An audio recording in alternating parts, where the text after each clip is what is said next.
14 जानेवारी 1761 संक्रांतीचा दिवस होता।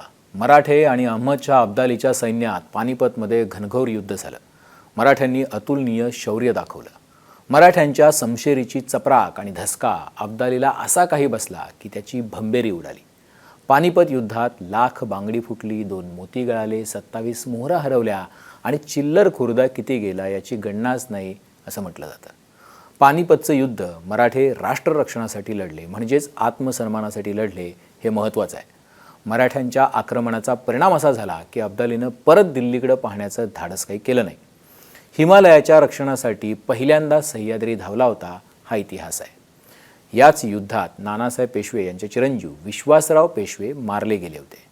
केवळ नावात विश्वास म्हणून कुणाचं काही बिनसलं तर विश्वास मारला गेला असा त्याचा अर्थ लावला जातो, किंवा असं म्हटलं जातं की विश्वास तर पानिपतात गेला। आता तुम्ही म्हणाल की हे आठवण्याचं कारण काय? तर आजच्या विषयाचा आणि पानिपतचा तसा अर्थार्थी संबंध नाही, पण विधान परिषद निवडणुकीचा अर्ज मागे घेण्याच्या निमित्तानं जे राजकारण घडलं ते बघितलं तर पुन्हा एकदा विरोधकांचा विश्वास किंवा विश्वासार्हता जनतेच्या दरबारातच धरातीर्थी पडली असं म्हणावं लागेल। त्याचं कारण काय?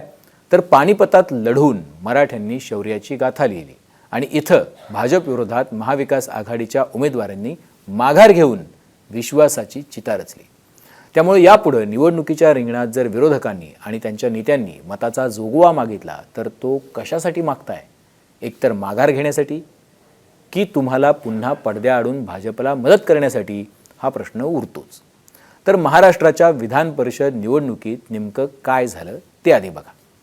17 जागांसाठी निवडणुकीचा कार्यक्रम जाहीर झाला। स्थानिक स्वराज्य संस्थांमधील 17 आमदारांना निवडून द्यावं लागणार होतं, म्हणजे नगरसेवक वगैरे हे लोक मतदान करणार होते। आता अशा वेळी स्थानिक नेत्यांचा भाव वधारतो, म्हणजे नगरसेवकांचा वगैरे। एकतर महापालिका, नगरपालिका आणि इतर निवडणुकांमध्ये न लढून शिवसेनेनं आधीच शस्त्र टाकली होती।